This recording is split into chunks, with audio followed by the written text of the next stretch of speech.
Some Cities in San Francisco, and Resurgam. By Hubert Howe Bancroft. Some Cities in San Francisco. There had been some discussion as to improving and beautifying the city of San Francisco prior to the catastrophe of April 18th. Landscape architects had been consulted, proposals considered, and preliminary plans drawn. Therefore, when on that day the city was swept by fire, obviously it was the opportune moment for the requisite changes in the rebuilding. For a brief period enthusiasm waxed warm.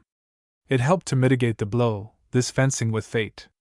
Let the earth shake, and fires burn, we will have here our city, better and more beautiful than ever, and more valuable. An imperial city of steel it shall be, and thus will we get even with the misfortunes of this day.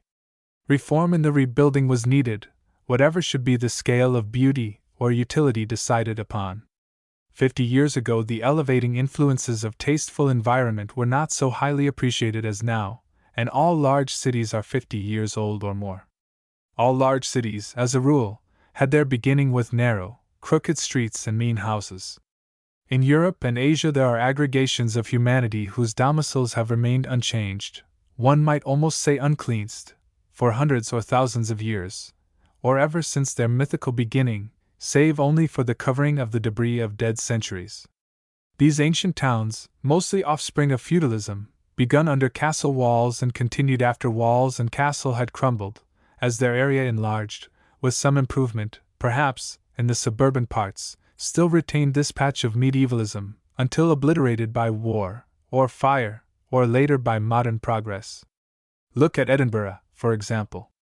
With all its Scotch thrift and neatness, there yet remains the ill-conditioned and once filthy quarter, beside which rise the old-time 10-story houses built into the hillside, while in the modern part of the city in sharp contrast are broad streets and open squares and fine buildings. In America the birth of towns is quite different.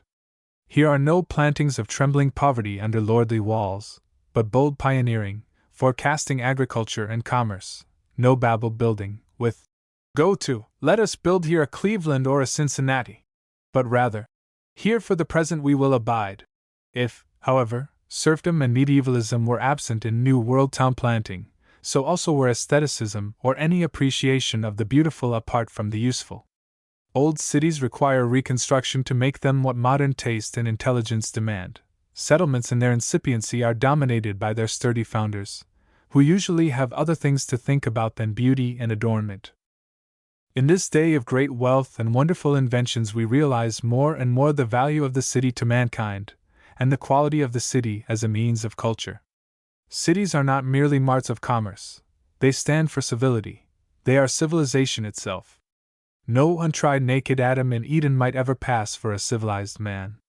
The city street is the school of philosophy, of art, of letters. City society is the home of refinement.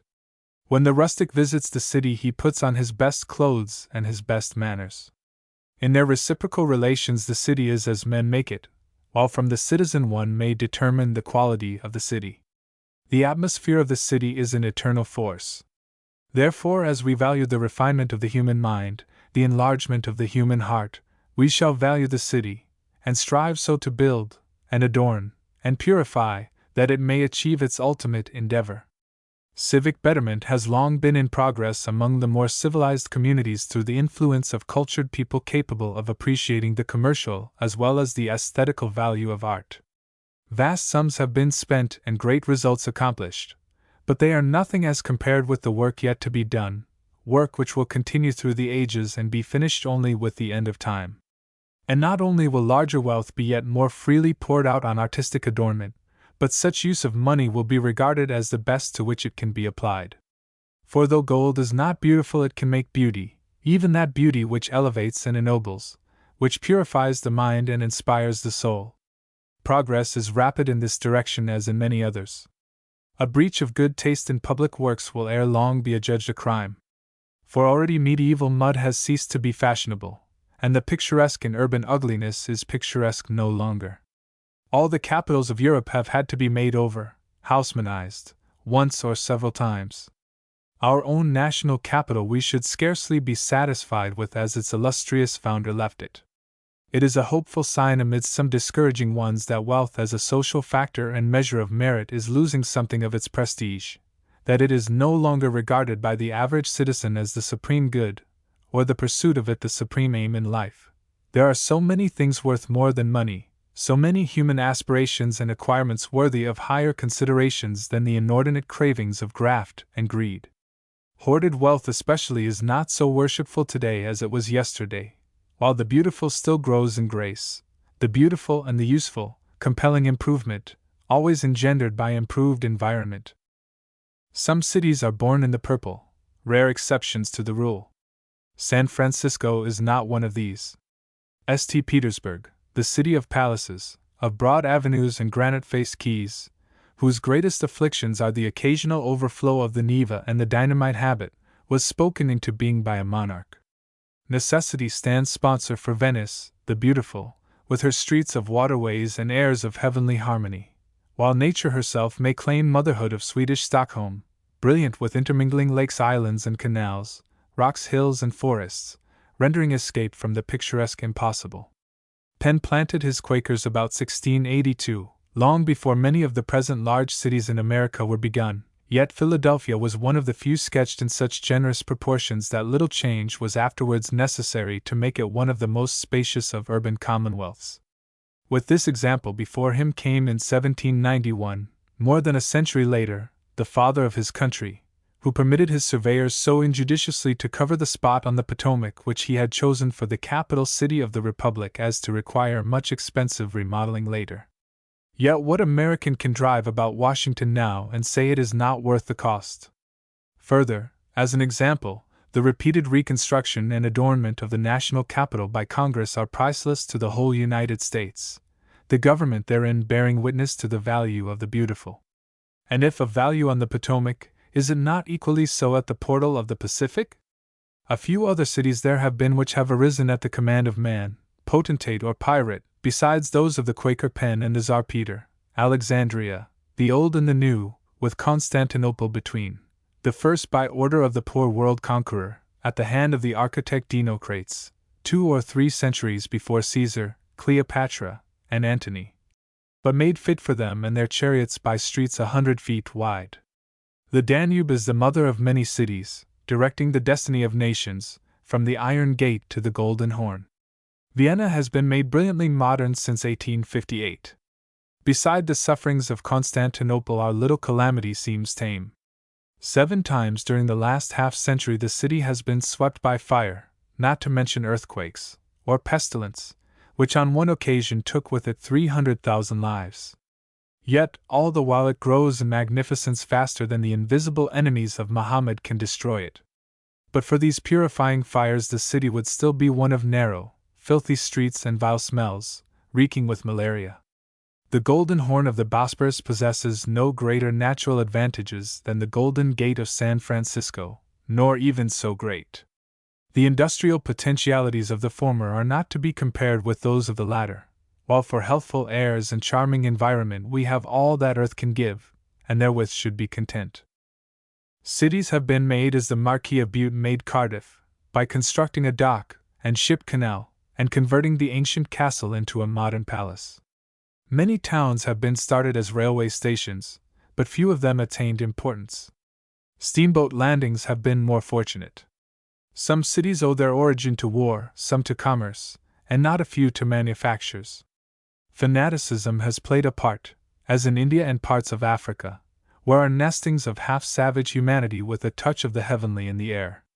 Less disciplined are these than Zion, towns, but nearer the happiness of insensibility, the white, marbled and jeweled Taj Mahal, Agra on the Jumna, and Delhi, making immortal Jahan the Builder, with his pearl mosque and palace housing the $30 million peacock throne, Benares, on the Ganges, a series of terraces and long stone steps extending upward from the holy water, while rising yet higher in the background are temples, towers, mosques, and palaces, all in oriental splendor. Algiers, likewise, an amphitheater in form, might give San Francisco lessons in terrace construction, having hillsides covered with them, the scene made yet more striking by the dazzling white of the houses. After the place became French, the streets were widened and arcades established in the lower part. In fact, the French believe in the utility of beauty, and in Paris at least they make it pay. The entire expenses of the municipal government, including police and public works, are met by the spendings of visitors. To their dissolute monarchs were due such creations as the Tuileries, the Louvre, and Versailles. Have we not dissolute millionaires enough to give us at least one fine city? London and Paris stand out in bold contrast, the one for utility, the other for beauty. Both are adepts in their respective arts. The city proper of London has better buildings and cleaner streets than when St. Paul was erected, otherwise it is much the same. Elsewhere in London, however, are spacious parks and imposing palaces, with now and then a fine bit of something to look out upon, as the bridges of the murky Thames, the Parliament Houses, the Abbey, Somerset House, and Piccadilly, perhaps. Children may play at the zoo, while grown-ups sit in hired chairs under the trees. 3 times London was destroyed by the plague, and 5 times by fire, that of 1666 lasting 4 days, and covering thrice the area of the San Francisco conflagration. Yet it was rebuilt better than before in 3.5 years. Always the city is improved in the rebuilding. How much depends upon the intelligence and enterprise of the people. Paris is brilliant with everything that takes the eye: palaces, arches, bon marché shops, arcades, colonnades, great open spaces adorned with statues, forest parks, Elysian driveways, and broad boulevards cut through medieval quarters in every direction, as well for air as for protection from the canaille blockaded in the narrow streets. San Francisco may have some canaille of her own to boast of one of these days, canaille engendered from the scum of Europe and Asia, and educated at our expense for our destruction. Over and over these 2 cities, each a world metropolis, have been renovated and reconstructed, the work in fact going on continuously. For some of the most effective of our urban elaborations we must go back to the first of city builders of whom we have knowledge. The Assyrians made terraces, nature teaching them. On the level plain building ground was raised 40 feet for effect. Like all artists of pre-civilization, the Assyrians placed adornment before convenience, as appeared in Nineveh on the Tigris and Babylon on the Euphrates. At Thebes and Palmyra it was the same, their palaces of alabaster, if one chooses to believe what is said, covering, some of them, 100 acres. The fashion now is to build upward rather than outward. Besides this alabaster acreage there are to be taken into account the pyramids, artificial mountains, and endless tower towns, supposed to be an improvement on whatever existed before their time. Around the Mediterranean and over India Way were once hundreds of charming places like the Megara suburb of Carthage and the amphitheatre of Rhodes, prolific in classic art and architecture, precious gifts of the gods. But before all other gods or gifts comes Athens, where the men were as gods and the gods very like the men. Encircling the Acropolis hill, most ancient cities had their central hill. The city owes its grandeur to the many temples dedicated to the Olympian deities by the men who made them, made both deities and temples, that long line of philosophers the sublimity of whose thoughts civilization fed on, and found expression in the genius of now and then a Pericles or a Phidias. 20 times Rome suffered, each time worse than ever befell an American city, the debris of destruction overspreading her sacred soil some fathoms deep, yet all the while mistress of the world. The Moors in Spain reconstructed and embellished many cities, and built many entire. To them Spain owes her finest specimens of art and architecture, as Seville, Cordova, and the Alhambra. In Naples the medieval still overshadows the modern. The city needs cleansing, though she flourishes in her filth and volcanic belchings. Nice, like Paris, plans to please her guests. Berlin was a little late with her reconstructive work. The town walls were not removed till 1866. Though dating from 1190, Glasgow is practically modern, having been several times renovated by fire. Antwerp, burned in 1871, was quickly rebuilt. The Hague is charming as the city of peace. Munich, on the Isar, is every day drifting into the beautiful, not to say aesthetical. Pekin is a city sui generis, with its Qinqing, or prohibited city, sacred to royalty, its Huangqing, or imperial city, exclusively for court officials, its Tartar division and Chinese division, all completed according to the Grand Khan and Confucius. Happy celestials! There is nothing more to be done, nothing to reconstruct, nothing to improve. It stands alone, the only city in all the world that is absolutely finished and perfect. But of a truth our public works sink into insignificance beside those of the ancient barbarians, the Great Wall and Canal of China, the pyramids of Egypt, and the brilliant cities of Assyria and Palmyra. The cities of Australia, Melbourne, Sydney, Adelaide, in common with all those of the British colonies, are laid out along liberal lines, with broad streets, parks, public squares, and beautiful modern buildings, requiring little change for many years to come. The English part of Calcutta is a city of palaces, built from the spoils of subjugation. Yokohama was a small fishing station when Commodore Perry called there in 1854. In the New World as in the Old, from John Cotton to Joseph Smith, religion with cupidity inspires. One William Blackstone in 1630 lived where Boston now is, and invited thither Winthrop and his colonists. When banished from Massachusetts, Roger Williams stepped ashore on the bank of the Seekonk, on a rock where is now Providence. The French built a fort where Marquette camped in 1673, and there is now Chicago. Buffalo was a military post in 1812. St. Paul was an Indian trading station prior to 1838. The building of Fort Washington was followed by settlers and Cincinnati was begun. Henry Hudson touched at Manhattan Island in 1609, and the Dutch following, New York was the result. Brigham Young, journeying westward, came to the Great Salt Lake, where, as he told his followers, he was instructed by divine revelation to plant the city of the saints. It proved more permanent than might have been expected, as Zion, cities usually are quite ephemeral affairs. Boston, the beneficial, swept by fires, smallpox, witchcraft, Quakerism, snowstorms, earthquakes, and pro-slavery riots, still lives to meditate upon her own superiority and to instruct mankind. Much attention has been given of late in Boston and suburban towns to artistic effect in street architecture.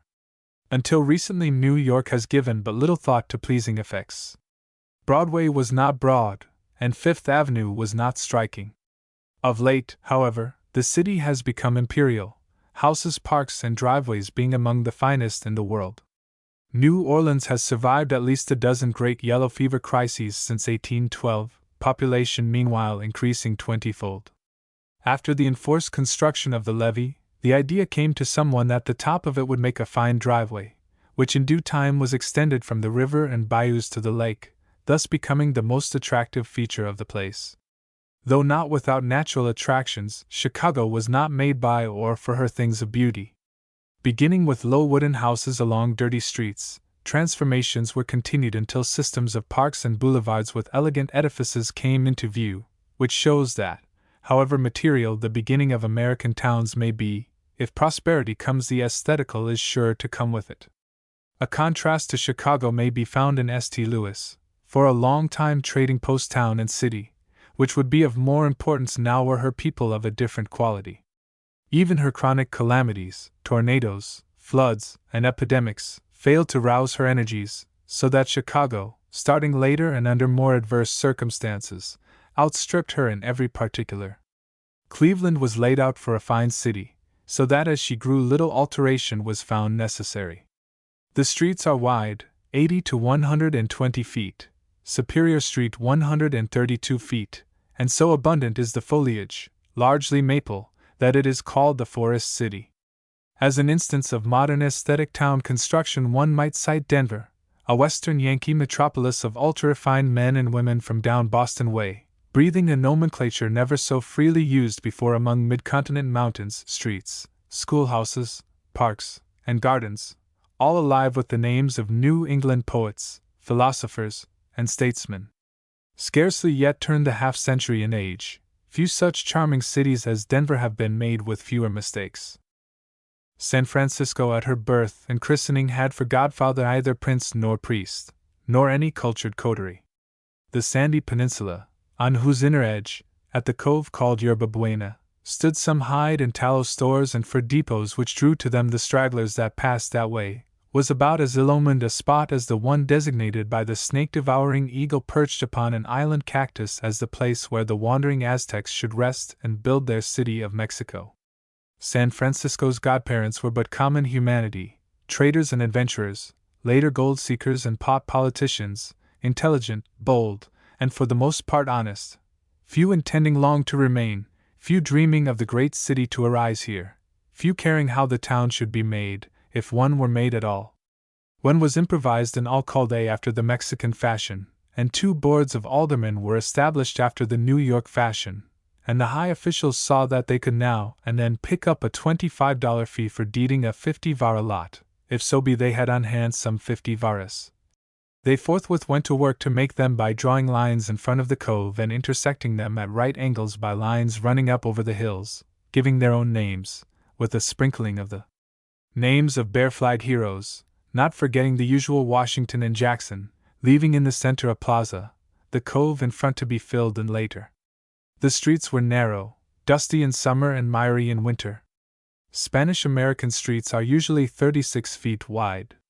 Winding trails led from the Presidio to the Mission, and from Mission and Presidio to the Cove. This was the beginning of San Francisco, which a merciful providence has 5 times burned, the original shacks and their successors, the last time thoroughly, giving the inhabitants the opportunity to build something better. All this time the matchless bay and inviting shores awaited the coming of those who should aid in the accomplishment of their high destiny. Situated on the Pacific relatively as is New York on the Atlantic, the natural gateway with its unique portal between the Old East and the New West, the only outlet for the drainage of thousands of square miles of garden lands and grain fields, a harbor in the world's center of highest development, with no other to speak of within 500 miles on either side, dominator of the greatest of oceans. Waters more spacious than those of Rio, airs of purple haze sweeter than those of Italy, hills, islands and shore lines more sublime than any of Greece. All this time these benefactions of nature have awaited the appreciation and action of those who for their own benefit, and the benefit of the nation would utilize them. Are they here now, these new city builders, or must San Francisco wait for another generation? They must be men of broad minds, for this is no ordinary problem to be worked out. It is certain that in the near or distant future there will be here a very large and very wealthy city, probably the largest and wealthiest in the world. The whole of the peninsula will be covered, and as much more space beyond it, and around the bay shores to and beyond Carquinez Strait. Viewed in the light of history and progressional phenomena, this is the only rational conclusion. Always the march of intellectual development has been from east to west, the old East dying as the new West bursts into being, until now West is East, and the final issue must here be met.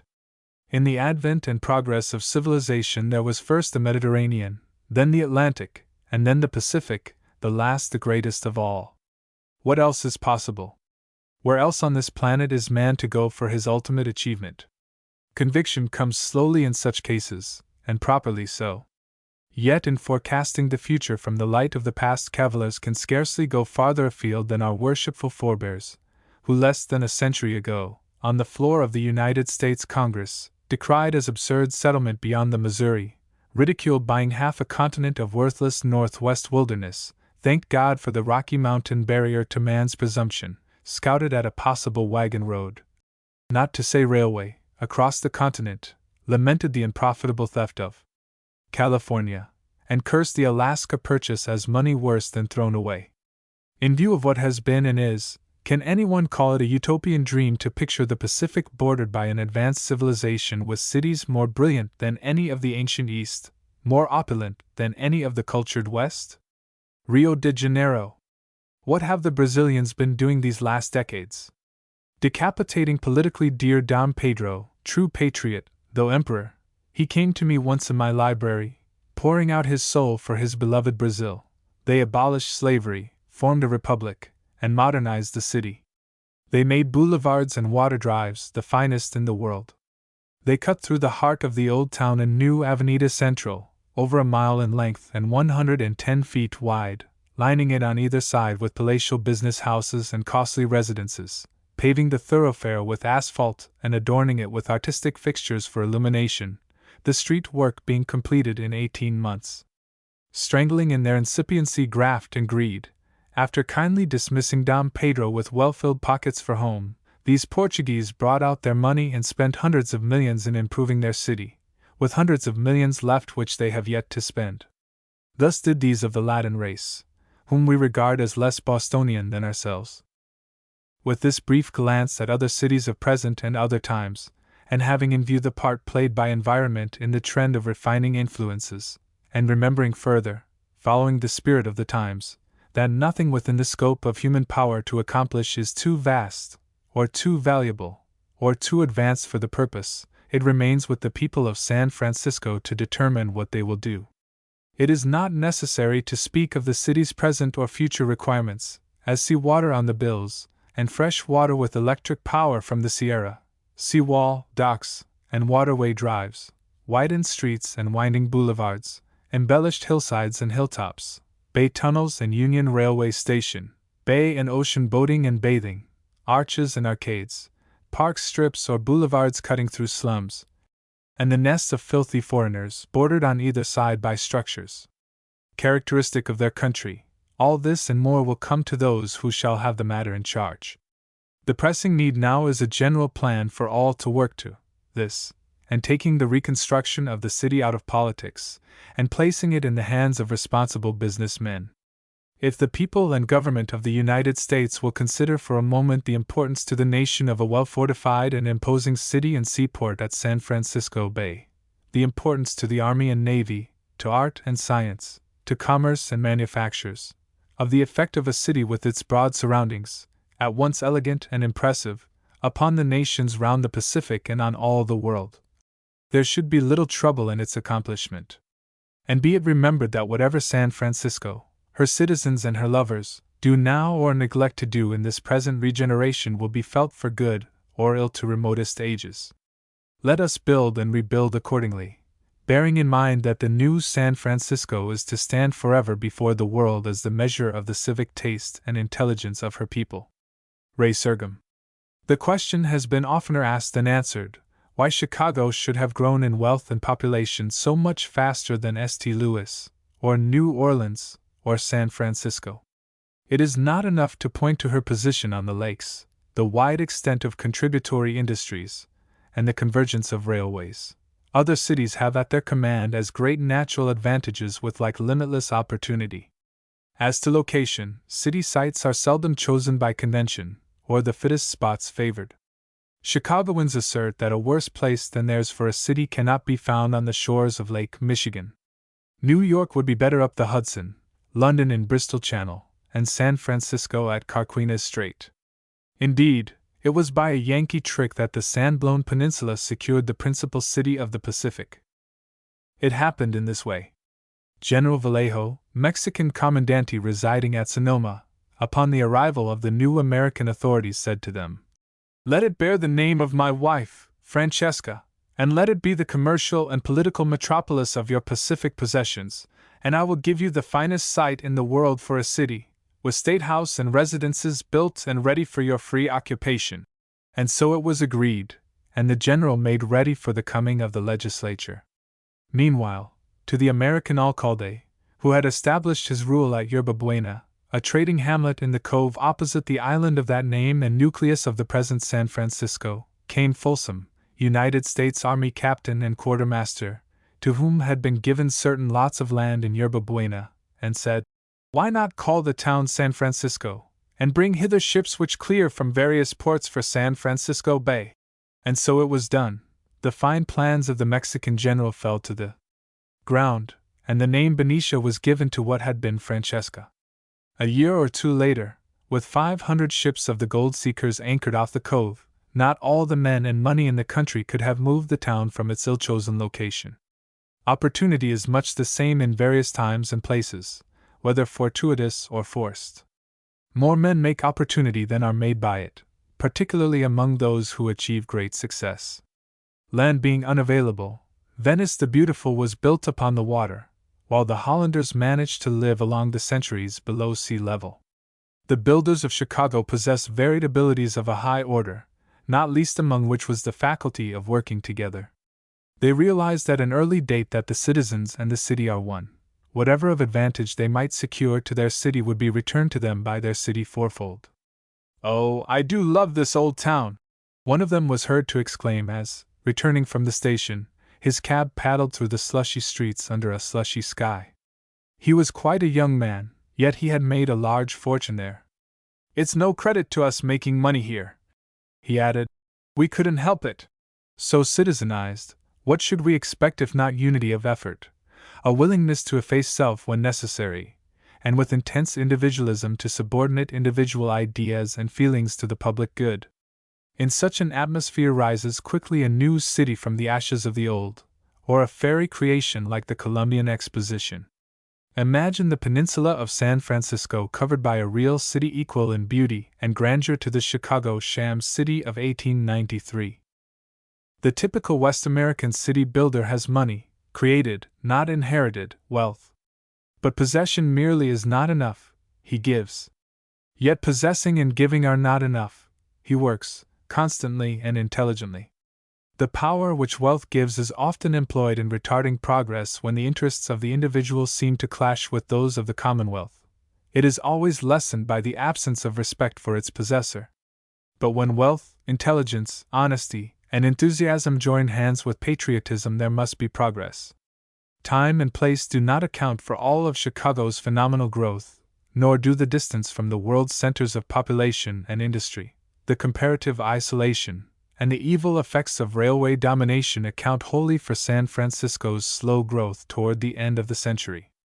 For, following the several spasms of development incident to the ages of gold, of grain, and of fruit, and the advent of the railway incubus, California for a time betook herself to rest, which indeed was largely paralysis. Then, too, those who had come first and cleared the ground, laying the foundations of fortunes, were passing away, and their successors seemed more ready to enjoy than to create. But with the opening of a new century, all California awoke and made such progress as was never made before. Coming to the late catastrophe, it was well that too much dependence was not placed on promises regarding rehabilitation made during the first flush of sympathy. The words were nevertheless pleasant to the ear at the time. The insurance companies would act promptly and liberally, taking no advantage of any technicality.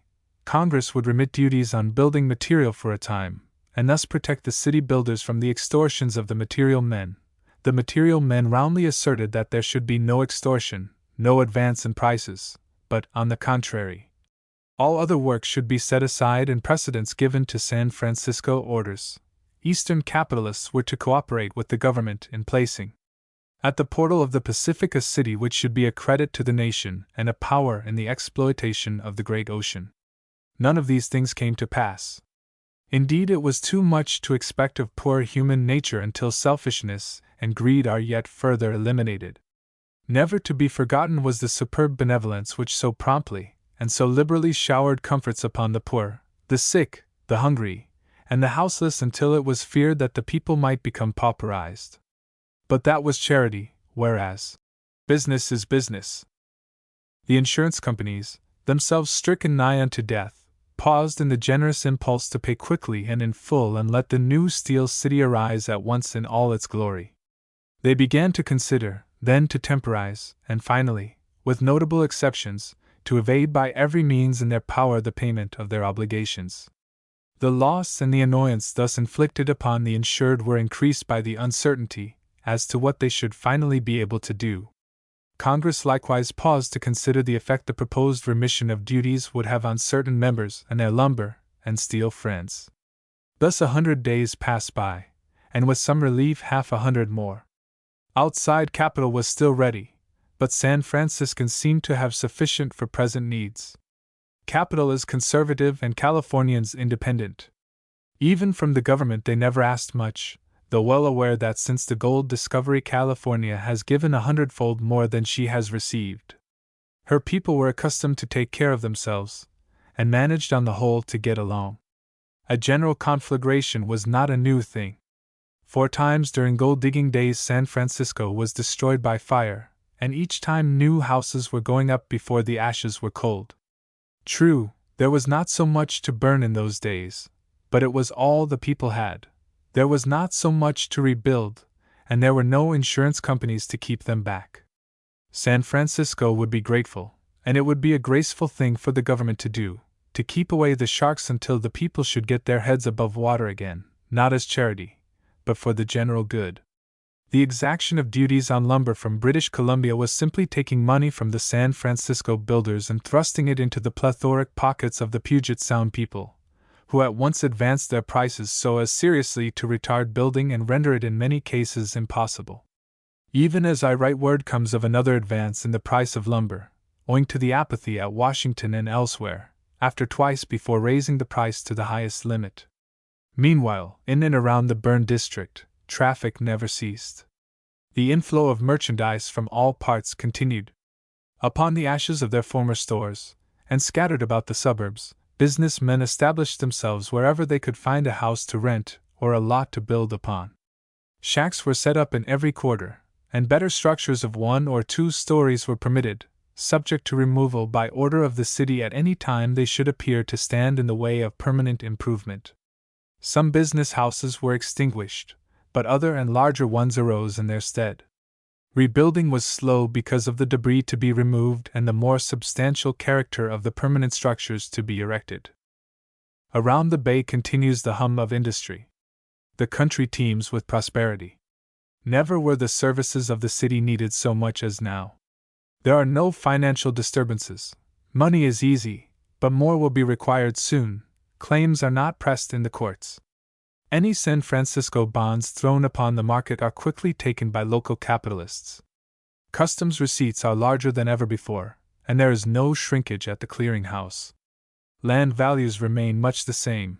In some quarters land has depreciated, in other places it has increased in price. Buyers stand ready to take advantage of forced sales. Labor is scarce in both city and country. Wages are high and advancing. 5 times the present number of mechanics can find profitable employment in the city, and it will be so for years to come, as there is much to be done. With the advance of the labor wage and of lumber, rents are advanced. Mills and factories are running at their full capacity. Orchards and grain fields are overflowing, and harvesters are found with difficulty. Merchant sales were never so large nor profits so good. Prices of everything rule high, with an upward tendency, the demand at the shops being for articles of good quality. Oriental rugs and diamonds are conspicuously in evidence. Insurers are paying their losses to some extent, and many people find themselves in possession of more ready money than they ever had before. They are rich, though they may have no house to sleep in. It is a momentary return to the flush times of the early 50s, though upon a broader and more civilized scale, and without their uncertainty or their romance. In view of the facts, it seems superfluous to discuss questions regarding the future of San Francisco. That is to say, such questions as are propounded by chronic croakers. Will the city be rebuilt? If so, will it be a city of fine buildings? Will not the fear of earthquakes drive away capital and confine reconstruction to insignificance? Let us hasten to assure our friends that the day of doom has not yet come to this city, that the day of doom never comes to any city for so slight a cause, or for any cause short of a rain of brimstone and fire, as in the case of Sodom.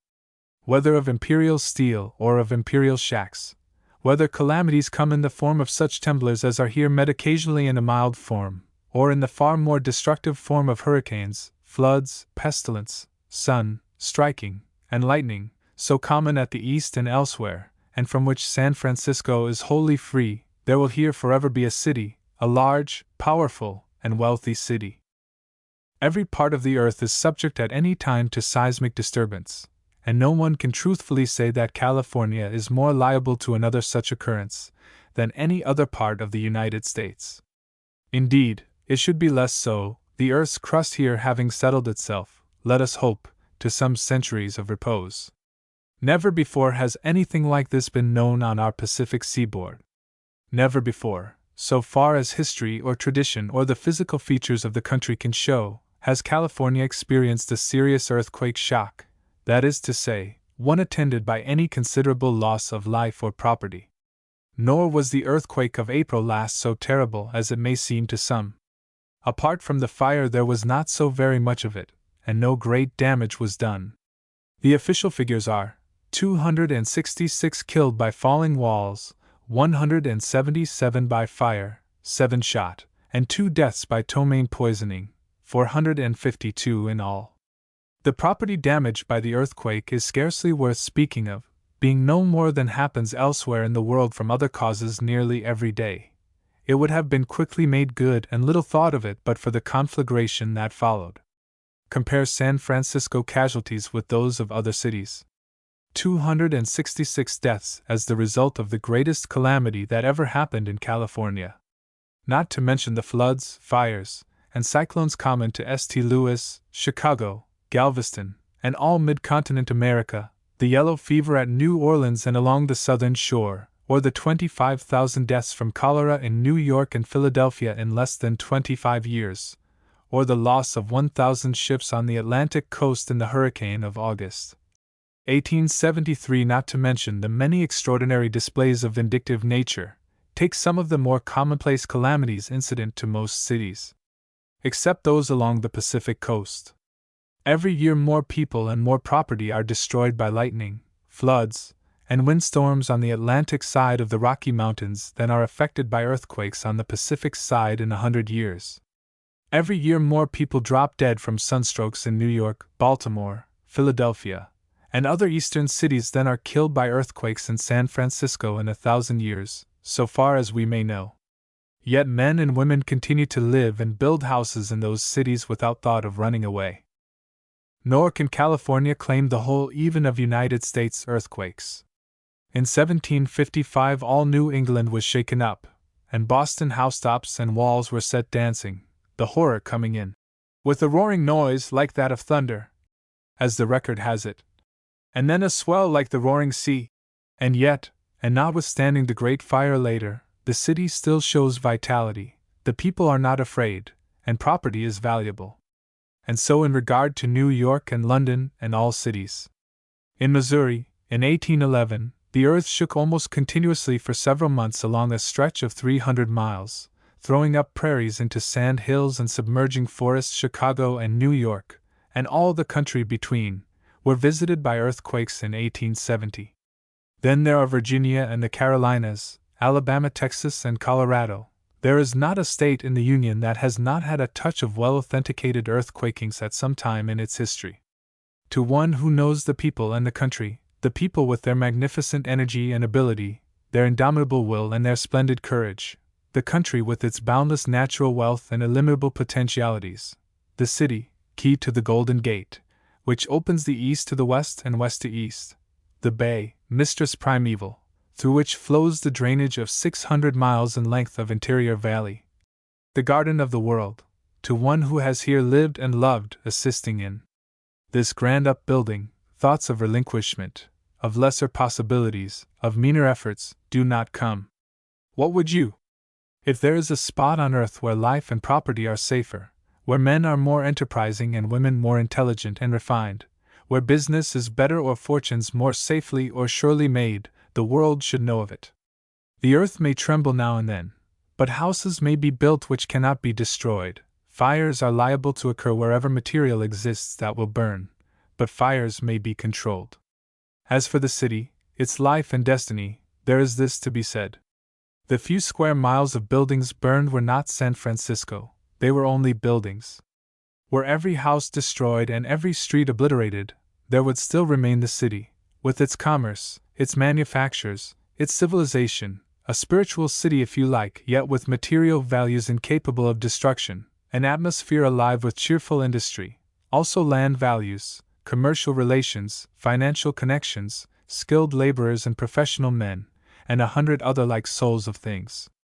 In 1,000 ideas and industries, though the ground is but ashes, the spirit of progress still hovers over the hills awaiting incarnation. Dependent on this pile of ashes, or the ghosts thereof, are fleets of vessels sailing every sea, farms and factories along shore and back to and beyond the Sierra, merchants and mechanics here and elsewhere, mines and reclamation systems, and financial relations the world over. The question now is not as to the existence or permanency of a central city on the shores of San Francisco Bay. That fact was established beyond peradventure with the building of the bay, and nothing short of universal cataclysm can affect it. It is rather to the quality of that city that the consideration of the present generation should be directed. The shell has been injured, but the soul of the city is immortal, And in the Restoration, it would be strange if our 20th century young men cannot do better in artistic city building than the sturdy gold seekers and their successors of half a century ago. If history and human experiences teach anything, if from the past we may judge somewhat of the future, we might, if we chose, glance back at the history of cities, and note how, when the Mediterranean was the greatest of seas, Carthage and Venice were the greatest of cities, how, when the Atlantic assumed sway, Ghent, Seville, and London each in turn came to the front, or how, following the inevitable, as civilization takes possession of the Pacific, the last, the largest in its native wealth, as well as in its potentialities the richest of all, it is not difficult to see that the chief city, the mistress of this great ocean, must be mistress of the world. But this is not all. A great city on this great bay, beside this greatest of oceans, centrally situated, through whose golden gate pass the waters drained from broad fertile valleys, a harbor without an equal, with some hundreds of miles of waterfront ready for 1,000 industries, where ocean vessels may moor beside factories and warehouses, with a climate temperate, equable, healthful, and brewed for industry, a city here, ugly or beautiful, fostered or oppressed, given over to the sharks of speculation or safeguarded as one of the brightest jewels of the nation, is an inexorable necessity. Its destiny is assured, and all the powers of graft and greed cannot prevail against it. It is a military necessity, for here will be stationed the chief defenses and defenders of the nation's western border. It is an industrial necessity, for to this city 3 continents and 1,000 islands will look for service. As the Spanish War first revealed to America her greatness, so the possible loss of San Francisco quickly demonstrates the necessity of her existence to the nation. It is an educational necessity, whence the dusky peoples around the Pacific may draw from the higher civilization to the regeneration of the world. In the University of California, standing opposite the Golden Gate, with its able and devoted president and professors, this work is already well established, the results from which will prove too vast and far-reaching for our minds at present to fathom. And in all the other many byways of progress, the results of the last half-century of effort on our sand-dune peninsula are not lost. Earthquakes cannot destroy them, fire cannot burn them. San Francisco grew from the Yerba Buena hamlet in 60 years. In a new and untried field, city building then was something of an experiment, yet population grew to 500,000, and wealth in proportion, and never was improvement so marked as just before the fire. With wealth and population but little impaired, and with the ground cleared for new constructive work, there would be nothing strange in a city here of 3 or 4 millions of people in another 60 years. Actual progress has scarcely been arrested. We are rudely hustled and awake to higher and severer effort. No house or store or factory or business will be rebuilt or established except in a larger and more efficient way, and that is progress. In and around the city are already more people than were here before the fire, and soon there will be twice as many, for from every quarter are coming mechanics and businessmen, attracted by high wages and the material requirements of the city. Hundreds of millions of money from the insurance companies and from local and outside capitalists are finding safe and profitable investment. And this is only the beginning. San Francisco is already a large manufacturing city. It will be many times larger. Around its several hundred miles of bay shore and up the Carquinez Strait will be thousands of industries today not dreamed of, and all ministering to the necessities of the 1,000 cities of the Pacific. There is no place in the world better adapted for manufacturing. All sorts of raw material can be gathered here from every quarter of the earth at small cost: lumber, coal, iron, wool, and cotton for 100 factories, and mineral ores for reduction. Likewise labor at a minimum wage, Congress and the Lords of Labor permitting. Add to these advantages a climate cool in summer and warm in winter, where work can be comfortably carried on every day in the year, and a more desirable spot cannot be found. Industrially, San Francisco should dominate the Pacific, its firm land and islands, upon whose borders is to be found more natural wealth, mineral and agricultural, than upon those of all the other waters of the earth combined, and the exploitation of which has scarcely begun. Here in abundance are every mineral and metal, rich and varied soils, all fruits and native products, fuels and forests, for some of which we may even thank earthquakes and kindred volcanic forces. Manufactures compel commerce, and the commerce of the Pacific will rule the world. The essentials of commerce are here. Intelligence and enterprise are here and open to enlargement. For the late severe loss, the city may find some compensations, as the cleansing effect of fire, much filth, material and moral, has been destroyed. Yet one is forced to observe that the precincts of Satan retain their land values equal to any other locality. The greatest blessing of the destruction, however, is in the saving from a life of luxury and idleness our best young men and women, who will in consequence enter spheres of usefulness, elevating and ennobling, thus exercising a beneficial influence on future generations. Already work has become the fashion, snobism is in disgrace, and some elements or influences of the simple life thus re-established will remain. When all has been said that may be regarding the present and the future, regarding purposes and potentialities, the simple fact remains that the city of San Francisco will be what people make of it, either more nor less. The fruitful interior and the pine-clad Sierra, the great ocean, its islands and opulent shores, with their 50,000 miles of littoral frontage, and every nation thereon awaiting a higher culture than any which has yet appeared, the Panama Canal, the world's highway, linking east and west, all these will be everything or nothing to those who sit at the Golden Gate, according as they themselves shall determine.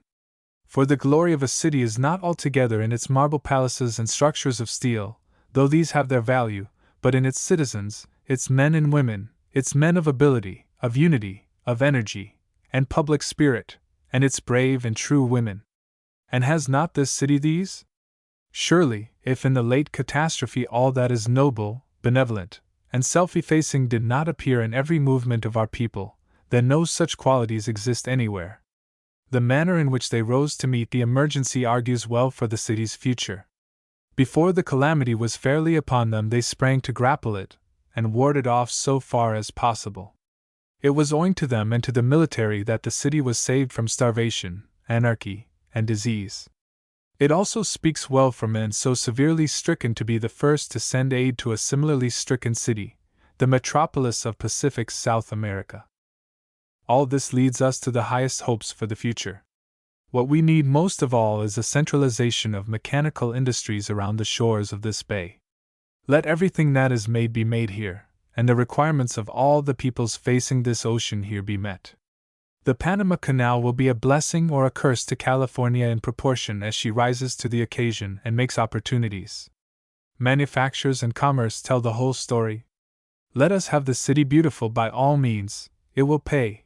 Paris makes it pay, but we must have the useful in any event, this, and a municipality with its several parts subordinated to a general scheme. What we can do without is demagogism, with its attendant labor wrangles, and all the fraud, lying, and hypocrisy incident to a too free government. We want a city superior to any other in beauty, as well as in utility, and it will pay these United States well to see that we have it. If we build no better than before, we gain nothing by this fire which has cost many a heartache. The game of the gods is in our hands. Shall we play it worthily? 2 decades of inaction at this juncture, like those which followed the advent of the Overland Railway, would decide the fate of the city adversely for the century, and the effect of it would last for 10 centuries. When the shores of the Pacific are occupied as the shores of the Atlantic now are, when all around the vast arena formed by America, Asia, and Australia are great nations of wealth and culture, with hundreds of Bostons and Baltimores, of Londons and Liverpools, the great American Republic would scarcely be satisfied with only a porter's lodge at her western gateway.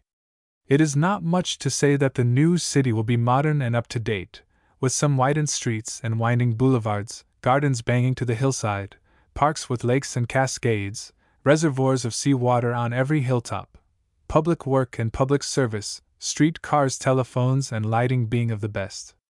Plans for such changes were prepared before the fire.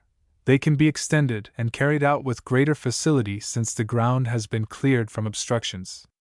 All this and more may easily be done if the government can be made to see where the true interests of the people lie, to regard a West Coast metropolis with an eye for something of beauty as well as of utility, an eye which can see utility in beauty, and withal an eye of pride in possession. A paltry 200 or 300 millions judiciously expended here by the government would make a city which would ever remain the pride of the whole people and command the admiration and respect of all the nations around this great ocean. Of what avail are art and architecture if they may not be employed in a cause like this?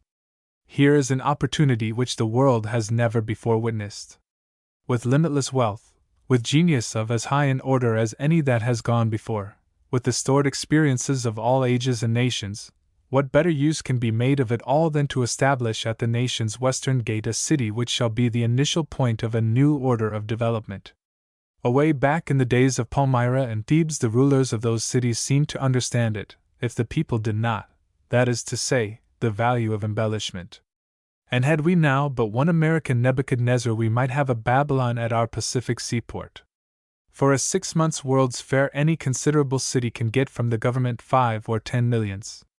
And why not? There's politics in it.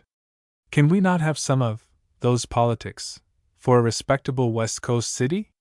Would it not be economy to spend some millions on an industrial metropolis which should be a permanent World's Fair for the enlightenment of the Pacific?